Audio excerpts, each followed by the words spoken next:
Oi, medrosos, eu sou Andréia Broio Oi, medrosos, eu sou o Michael Gomes. e este é o Mentes e Medos. E antes de começar, já se inscreva no nosso canal do YouTube, isso vai ajudar muito a gente. E nos siga nas redes, o link está na descrição. Se você quiser compartilhar o seu relato com a gente, pode mandar no nosso e-mail, mentesemedos@gmail.com. E para apoiar nosso projeto com qualquer valor, pelo Pix no e-mail, mentesemedos@gmail.com. E qual que é o nosso tema de hoje, Má? Rasputin, o bruxo da corte russa. É, gente, ó, e antes de começar, já vou logo falando que ele, como é a corte russa, tem a linguagem russa, a gente às vezes se embanana até com o nosso português, imagina com a língua deles, né? Então já vou logo falando que às vezes aqui pode dar uma embaralhada. Mas bom, Rasputin é uma pessoa muito interessante, é uma figura muito curiosa que surgiu aí na Rússia e hoje a gente vai falar um pouquinho sobre a vida desse misterioso homem e as histórias que se espalharam sobre ele. E antes de começar aqui, eu vou citar uma frase dele que eu achei bem interessante. Se para a salvação do espírito é necessário o arrependimento, e para o arrependimento acontecer é preciso pecado, então o espírito que quer ser salvo deve começar a pecar o quanto antes. Rasputin. Bom, isso já diz um pouquinho sobre como ele é, né? Grigori Efimovich Rasputin, o monge louco, foi considerado um devasso para uns e uma bênção para outros, e um mistério para todos. Toda a sua vida se envolta em uma névoa de segredos que nos revelam uma figura sombria que soube como ninguém usar a manipulação psicológica do ocultismo para atingir os seus próprios objetivos. Bom, Grigori Rasputin nasceu na Sibéria no dia 22 de janeiro de 1869. Hoje em dia ele teria 155 anos. Filho de camponeses, foi registrado com o nome de Grigori Evimovich Novikin. Ainda pequeno, chamava a atenção dos moradores do vilarejo que vivia, pois acreditavam que ele tinha poderes hipnóticos e de cura. Na adolescência, ele foi para o mosteiro de Venkroturi, nos Montes Urais, para se tornar um monge, mas não completou os seus estudos. Rasputin tinha uma estatura média, porém ombros impressionantemente largos. A fisionomia era grosseira e o aspecto sujo, contudo, ele emanava um magnetismo enfeitiçante e estranho. O russo portava cabelos e barbas longas e os olhos azuis claros, penetrantes, um curioso olhar hipnótico que parecia transpassar a alma de seus interlocutores. Em 1886, Rasputin viajou para Abalak, cerca de 2.800 quilômetros ao leste de Moscou, onde ele conheceu uma camponesa chamada Praskrovia. Após um namoro de vários meses, eles se casaram em fevereiro de 1887. Praskrovia permaneceu em Provoskrov durante as viagens posteriores de Rasputin e permaneceu devota a ele até a sua morte. O casal teve 7 filhos, embora apenas 3 deles tenham sobrevivido até a idade adulta. O primeiro filho, né, foi o Dmitri, que nasceu em 1895, a Maria, que nasceu em 1898, e a Varvara, que nasceu em 1900. Mas você conhecia o Rasputin e essa história dele aí? Então, eu conhecia ele de uma forma não assim a pessoa, né? Eu conheci o nome, mas não sabia de toda essa história dele com coisas, né, sobrenaturais. Eu vim conhecer ele através da música do Boney M, que é aquela Rasputin, que é uma música dos anos 70, que é bem famosa. E eu sempre escutei essa música e ouvia o nome dele, né? A música é sobre ele e tal. E eu sabia que era de uma personalidade real, mas só depois de velho, agora, poucos anos atrás, que eu vim realmente saber quem foi o Rasputin de verdade, a sua história completa, né? Sobre toda essa parte sobrenatural, sobre essa parte dele ser um bruxo da realeza, né? Que é uma coisa assim. É recente até, né? A gente Sim. tem casos, né, de bruxos nas realezas, assim, e tal, mas ele eu acho que é o mais próximo, assim, do nosso tempo, né?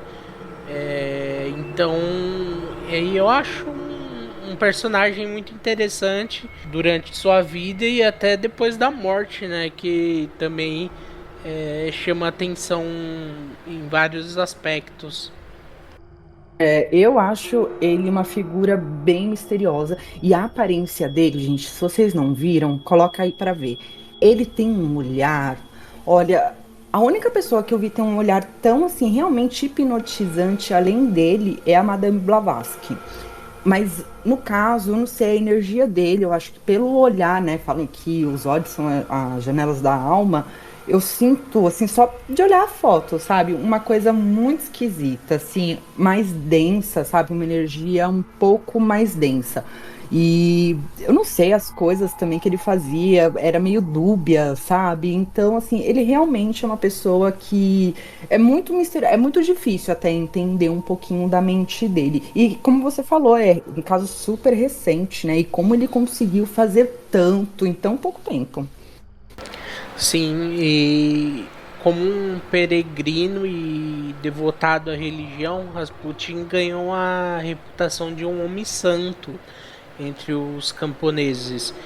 Com o tempo, ele se especializou em controle psicológico, técnicas de cura, teologia, leitura corporal, predestinação, ilusionismo, magnetismo, artimanhas teatrais, especialmente hipnose, que na época devia ser, até hoje né, uma coisa muito assim misteriosa, né, pelo menos para mim, né, chama muita atenção, assim. Sim. Eu sou muito cético em relação a maioria dessas coisas, assim, é que 90% das coisas, mas eu quero Sim. acreditar, sabe?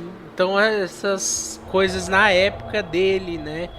Há quase 200 anos atrás, devia ser uma coisa ainda mais bizarra, né? Porque era uma grande novidade, né?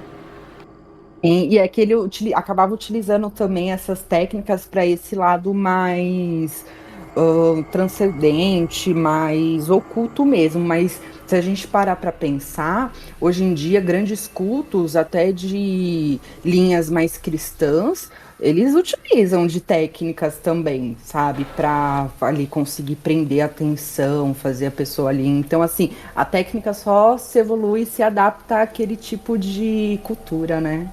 É, e quando ele atingiu a maturidade, Rasputin entrou em contato com uma seita dos flagelantes, um controverso grupo guardado as devidas particularidades, tinha uma visão de mundo, objetivos e práticas muito similares aos dos satanistas de hoje.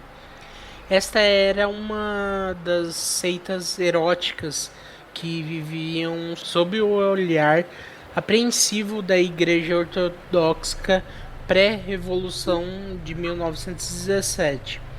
A premissa básica destas seitas era que não havia sentido para a salvação se não fôssemos pecadores.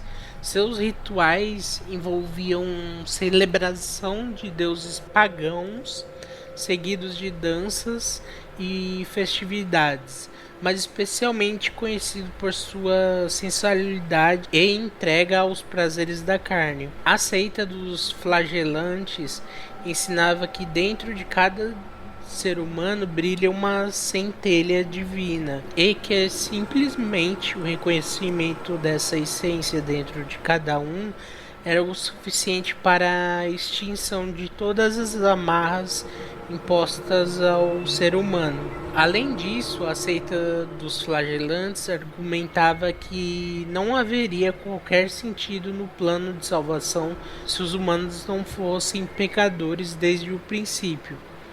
Para eles, quanto mais o homem pecasse, mais Deus iria perdoar e seria ainda mais exaltado como o ser superior e supremo. Casado e com 3 filhos, abandonou tudo para tornar-se peregrino. Foi neste período que, de cidade em cidade, ganhou a fama de homem santo, poderoso mago e perigoso feiticeiro. Quando chegou a São Petersburgo, no ano de 1903, sua fama já havia sido bem construída e muito rapidamente despertou o interesse da supersticiosa dinastia Romanov. Nossa, agora vamos combinar, né? Essa seita dos flagelantes é muito satânica, né? É, se encaixa completamente e assim você vê como ele tinha essa ideia religiosa, ele falava inclusive em Cristo, sabe? Mas ao mesmo tempo tinha essa ideia de é estranho, né? Imaginar assim, você só tem o perdão se você pecar. Então, quanto mais você pecar, mais Deus te perdoa. O que que você acha disso? Eu acho estranho, assim, eu acho porque eu fui educado, assim, feito de uma forma que quanto menos pecar, é melhor, né? É claro que a Uhum. gente peca no dia a dia, a gente pode pecar até com pensamentos, né? Segundo religiões mais rígidas.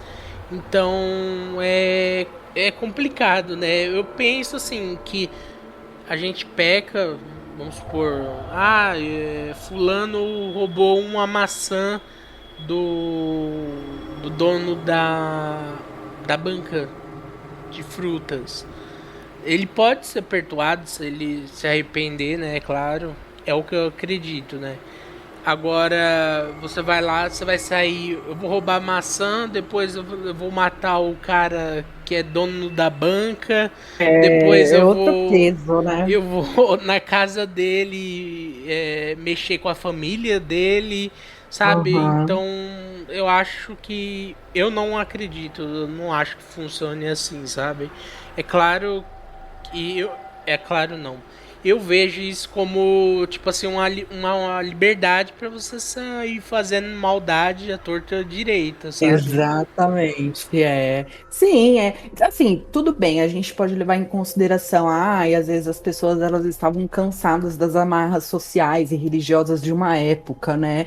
Só que tudo bem, Crowley também estava, só que a linha dele foi diferente, né? A linha de liberdade dele. Agora, usar essa liberdade como uma forma religiosa, assim, eu acho meio esquisito, da forma que eles usavam aqui, né? E aí, como eu disse, é o que vai deixando tudo mais denso em relação à energia dele.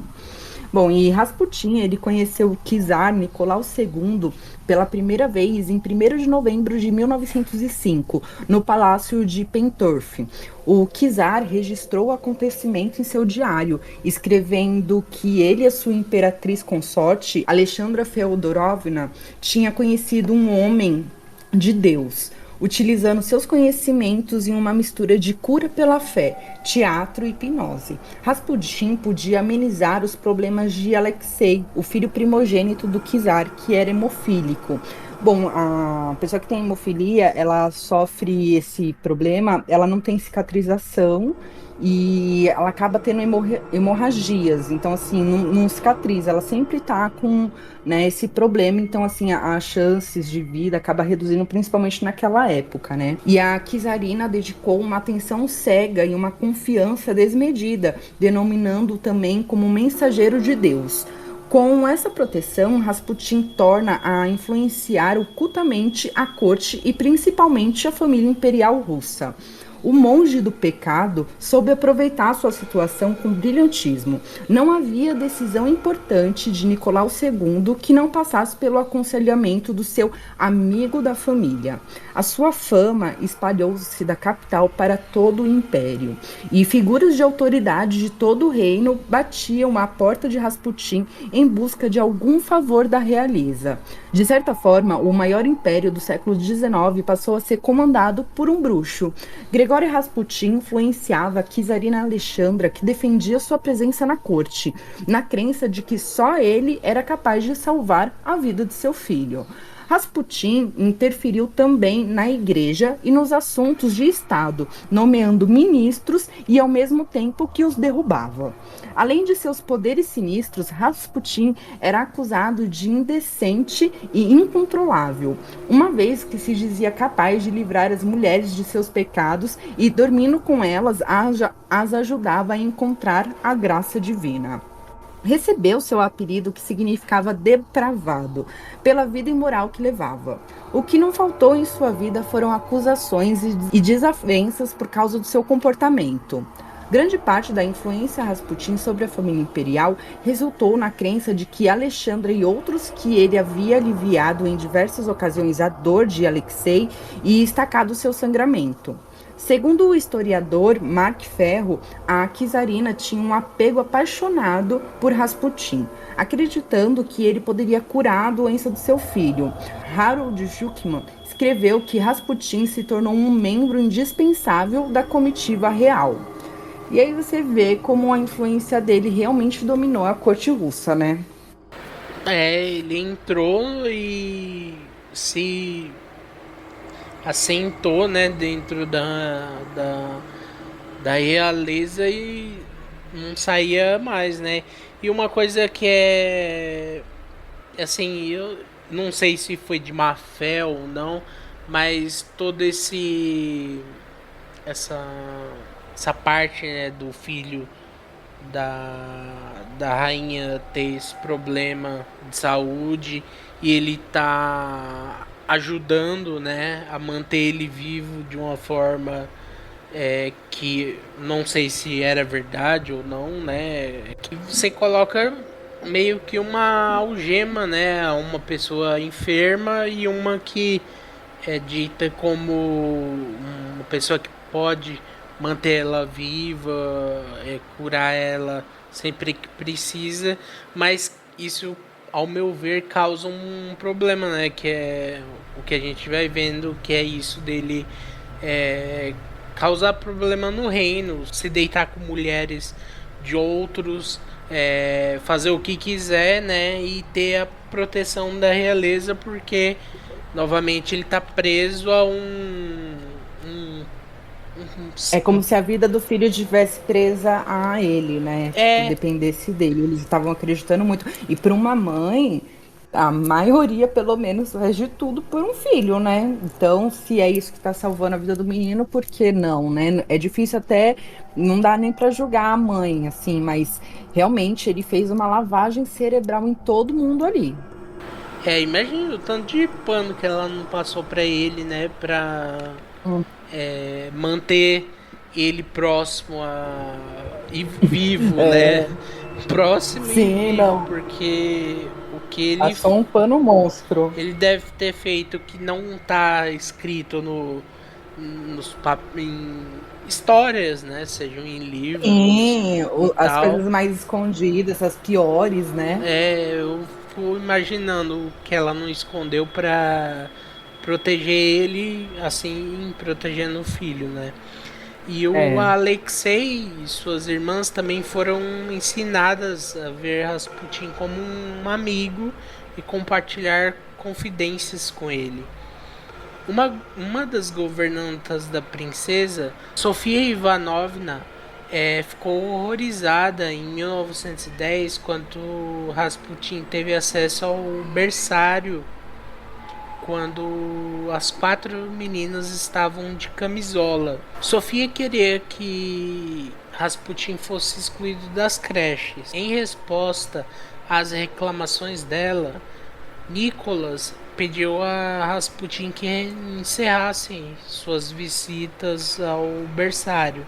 Alexandra acabou demitindo Sofia. Sofia levou a sua história a outros membros da família imperial que ficaram escandalizados com os relatos. Embora os contatos de Rasputin com as crianças fossem, segundo todos os relatos, completamente inocentes, a irmã de Nicolau, a grã-duquesa Xenia Alexandrovna, ficou horrorizada com a história de Sofia.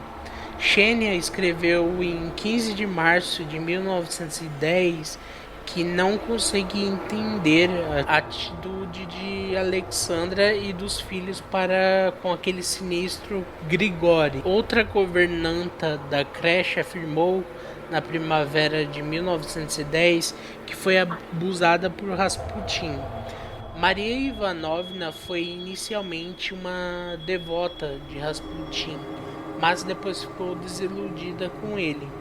Alexandra recusou-se a acreditar em Maria e diz que tudo que Rasputin faz é sagrado. A grã-duquesa Olga Alexandrovna foi informada que a alegação de Maria havia sido imediatamente investigada, mas eles pegaram a jovem na cama com um cosaco da guarda imperial.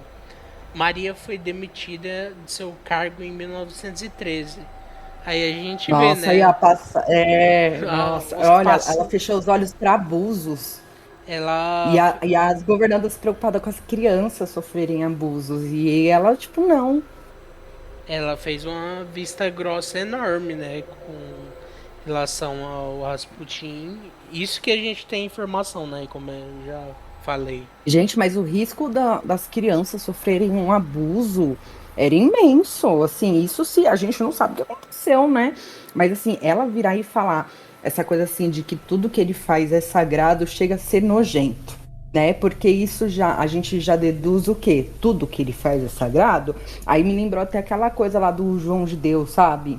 Dele É, usar isso e é muito parecido, sabe? E você vê que loucura, gente, que absurdo. E eles começaram a colocar na mente das crianças que ele era um cara bom, que ele era amiguinho, tal, aquela figura sinistrérrima ali com as crianças, gente, vai entender, né? eu vejo uma forma assim completamente distorcida, né, do que realmente era o que ele representaria, né, que era um homem santo, né, do começo lá que todo mundo achava ele santo, que ele curava e tal, e você passar a colocar como tudo que ele faz sendo santo, e ainda mais você de uma posição alta, né?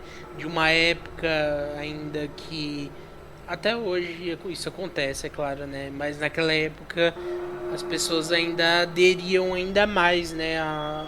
Ao que a realeza dizia, né? Sobre tal pessoa. Eu fico imaginando o que ele fez assim em nome da santidade dele, né, Nossa. sobre Muita essa coisa podre, causa. tenho certeza. E não demorou muito, né? A sua presença no palácio acabou por gerar críticas e rumores contra a família real. Em 1912, a situação se agravou quando circularam cópias de cartas supostamente escritas pela czarina a Rasputin, as quais sugeriam que eles tinham um caso amoroso. Foi sussurrado na sociedade que Rasputin havia seduzido não apenas Alexandra, mas também as quatro granduquesas, né, que eram as filhas, sendo supostamente divulgada cartas ardentes escritas a ele pela czarina e pelas granduquesas que circularam por toda a sociedade e alimentaram esses rumores.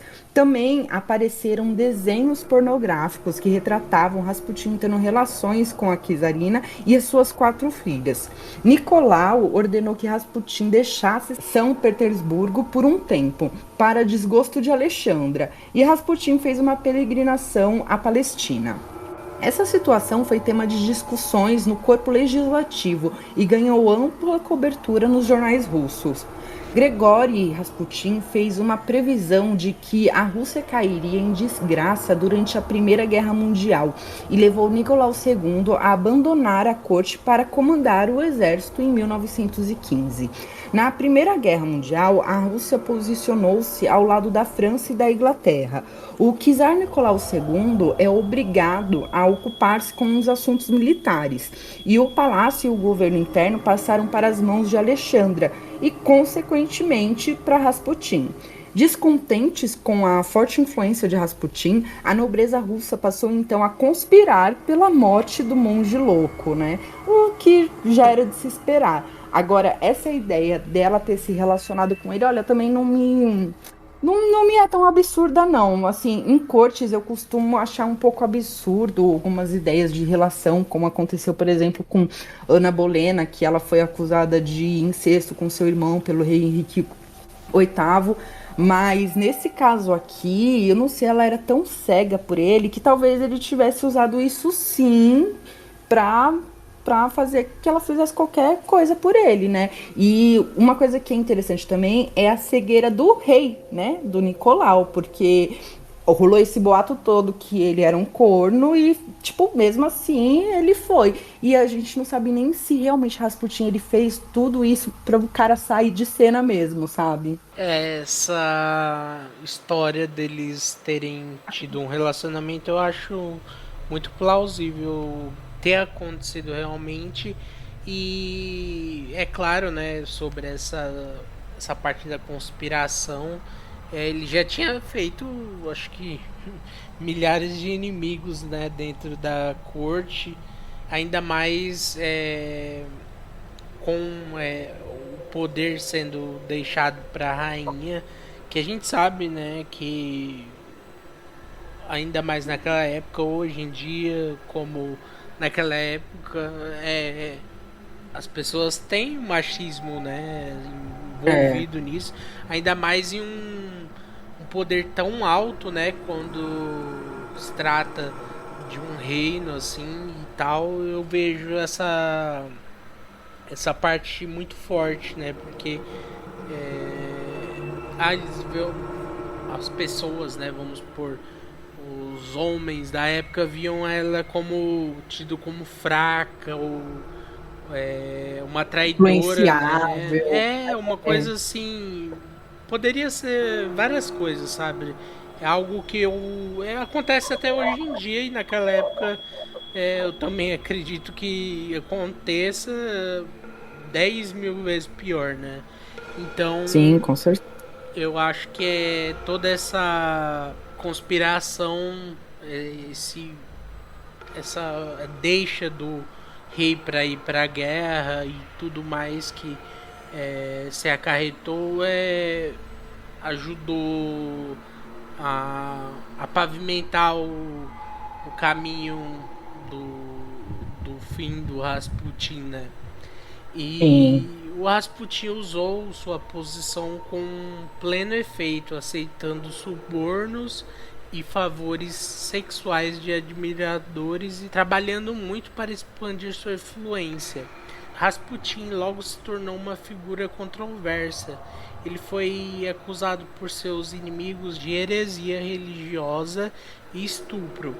Era suspeito de exercer influência política indevida sobre o Cesar e haviam rumores de que ele estava tendo caso com a Quesarina. Fora da corte real, Rasputin pregava que o contato físico entre ele e outros os purificava e ele se envolveu em festas regadas a álcool e casos extraconjugais com uma ampla gama de mulheres, desde prostitutas até senhoras da alta sociedade. A Keonia Belartskaya, um dos primeiros apoiadores de Rasputin, o acusou de estupro. Belartskaya procurou a ajuda de Teofan, que se convenceu que Rasputin era um perigo para a monarquia. Multiplicaram-se os rumores que Rasputin havia agredido seguidoras femininas e se comportado de maneira inadequada em visitas à família imperial e particularmente às filhas adolescentes de Nicolau, Olga e Tatiana. É, aqui eu acho que já tava aquele rumor escandalizado, sabe? E onde há fumaça, gente, há fogo. Realmente o negócio já devia estar fora do controle. Numa época que não existia mídia, esse cara deve ter aprontado muito, deve ter feito muita merda mesmo, né? Eu Hum.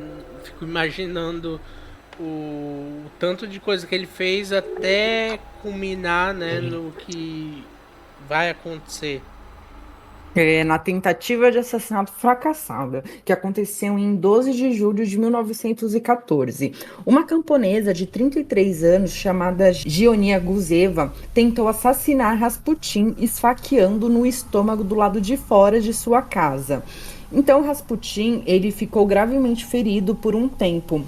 E não ficou claro se ele sobreviveria a esse ataque. Após uma cirurgia e algum tempo no hospital, ele se recuperou. Um tempo depois, um grupo de nobres liderados por Purishkevich, o Grand-Duque Dmitry Pavlovich e o príncipe Félix Yusupov decidiram que a influência de Rasputin sobre Alexandra ameaçava o Império Russo.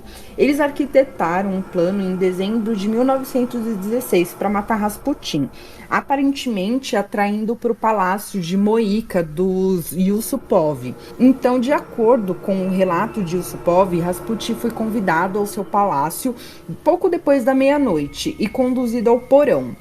Yusupov ofereceu chá e bolos misturado com cianeto. Depois de inicialmente recusar os bolos, Rasputin começou a comê-los. Para surpresa de Yusupov, pareceu não ser afetado pelo veneno. Rasputin pediu então um pouco de vinho madeira, que também havia sido envenenado. Ele bebeu 3 copos, mas ainda assim não demonstrou nenhum sinal de angústia. Por volta das 2h30 da manhã, Yusupov pediu licença para subir, onde os seus companheiros conspiradores estavam esperando. Ele pegou o revólver de Pavlovich e voltou ao porão e disse a Rasputin que era melhor ele olhar para o crucifixo e fazer uma oração, referindo-se a um crucifixo na sala. E então ele atirou nele uma vez no peito. Os conspiradores, então, dirigiram até o apartamento de Rasputin, com um conspirador vestindo o casaco e o chapéu de Rasputin na tentativa de fazer parecer que Rasputin havia voltado para casa aquela noite. Ao retornar ao seu palácio, Yusupov voltou ao porão para garantir que Rasputin estava morto. De repente, Rasputin saltou e atacou Yusupov, que se libertou com algum esforço e fugiu escada acima. Rasputin seguiu Yusupov até o pátio do palácio, onde ele foi baleado algumas vezes por Purishkevich. Ele caiu em um banco de neve.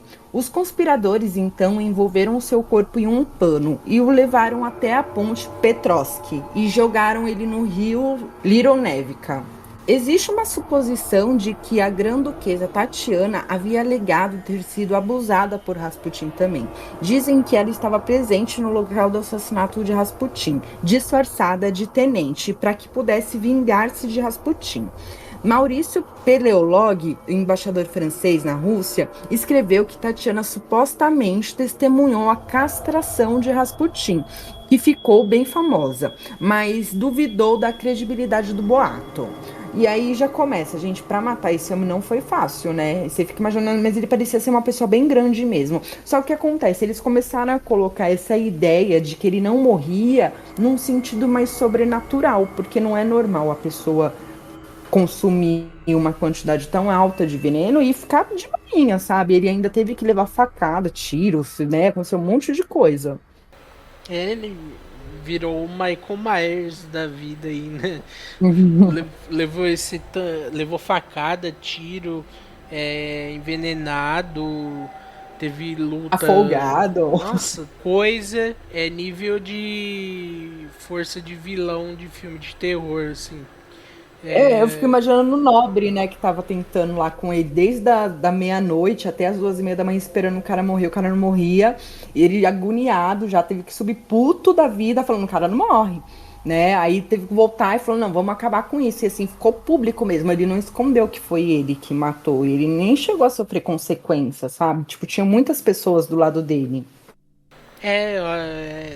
Acho que nesse ponto já, tipo, a maioria já tava contra o Rasputin, né? Uhum. Sobre todas essas conspirações, sejam verdades ou não.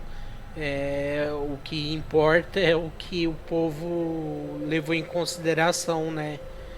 É. Sendo verdade ou não. E numa análise moderna da morte de Rasputin, publicada no 100º aniversário do evento, a doutora Caroline Harris, da Universidade de Toronto, observa que as circunstâncias reais foram aparentemente menos dramáticas do que o relato de Yusupov. A filha de Rasputin registrou que seu pai não gostava de comida doce e não teria comido os bolos supostamente envenenados. Um relato de autópsia feito pelo cirurgião oficial envolvido não tem registro de envenenamento ou afogamento, mas simplesmente registra morte por uma única bala disparada na cabeça a queima-roupa. Rasputin foi assassinado na madrugada de 30 de dezembro de 1916, na casa do príncipe Yusupov. Ele morreu devido a 3 ferimentos à bala, uma dos quais foi o tiro a queima-roupa na testa. Pouco se sabe sobre sua morte além disso, e as circunstâncias de sua morte têm sido objeto de considerável especulação. Segundo Smith, o que realmente aconteceu na casa de Yusupov em 30 de dezembro nunca será conhecido. A história que Yusupov contou em suas memórias, entretanto, tornou-se a versão dos acontecimentos contados com mais frequência. Sua resistência à morte deu ainda mais força para a imagem sobrenatural, né, que foi construída durante toda a vida do Rasputin. E o Rasputin não foi santo nem demônio, foi um gênio que soube criar uma aura de ocultismo e mistério para usá-la ao seu benefício próprio. Sua figura tornou-se lendária, cruzou as fronteiras da Rússia e do tempo, seja como símbolo do poder sobrenatural ou como o ícone da esperteza humana, né? A sua enigmática figura sobrevive até os dias de hoje. Pois é. E eu acho que a história dele ainda tem muito chão, as pessoas vão sempre especular essa questão aí das. Eu queria ter que tivesse mais material em relação às magias, sabe? Que ele fazia tal. Porque falam que ele curava algumas pessoas, inclusive, tipo, ele já teve o lance de, né, ajudar bastante lá o filho, o Alexei. Mas assim, eu sinto, não sei, uma coisa pesada. Acho que no começo pode até ser que ele tivesse uma ideia realmente, assim, de uma questão de religiosidade forte, mas ele com o tempo, assim como o João de Deus, eu acho que ele foi corrompido e ele acabou, sim, utilizando dessas artimanhas de hipnose. Eu acho que ele tinha uma pegada, assim, bem forte.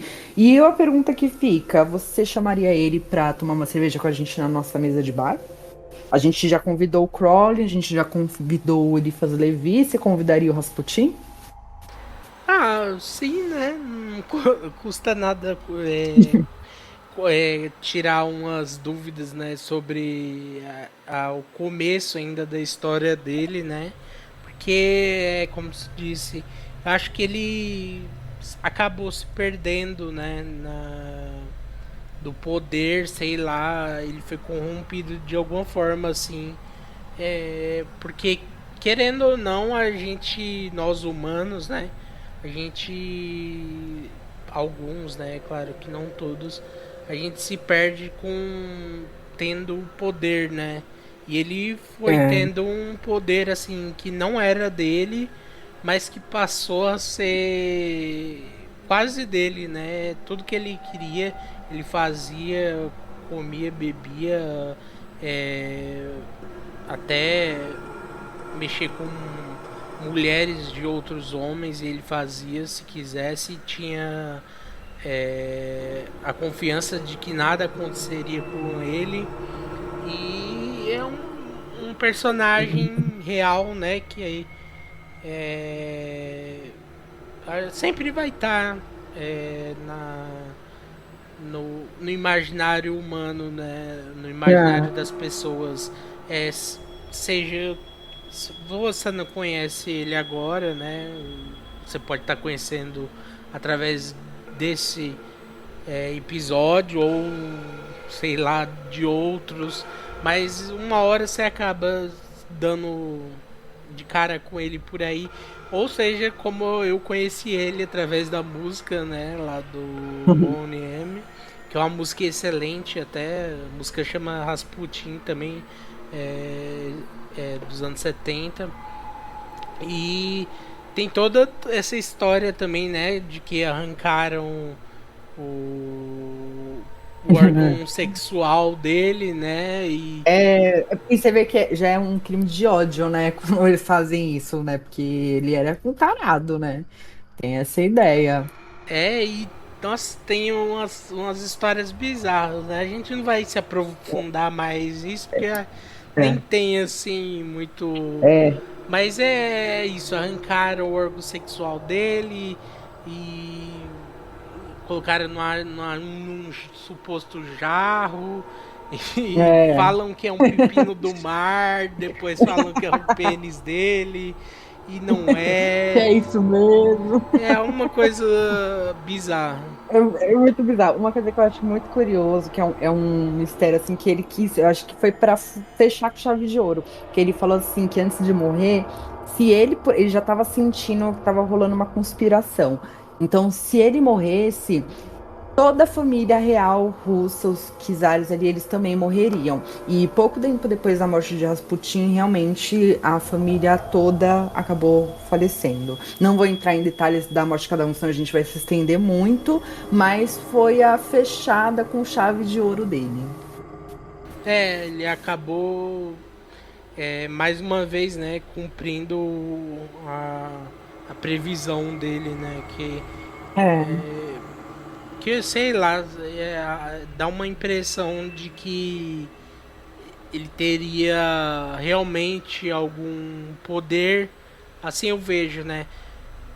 Vamos Uhum. supor assim, que ele tinha um poder realmente no começo ali, mas depois ele meio que perdeu, mas no final ele usou o restinho que tinha pra ver essa. Amaldiçoar, É é. uma coisa, algo do tipo assim, porque Sim. realmente todo mundo que cercou ele ali pereceu, né? E é muito curioso, e é isso, gente. Você tem mais alguma coisa para acrescentar pra gente, Má? Não, só gostaria de agradecer a quem ouviu até agora. Muito obrigado. Se você puder se inscrever no nosso canal no YouTube, Mentes e Medos, assim como em qualquer rede social. E é só. Muito obrigado e até a próxima. Até a próxima. Tchau.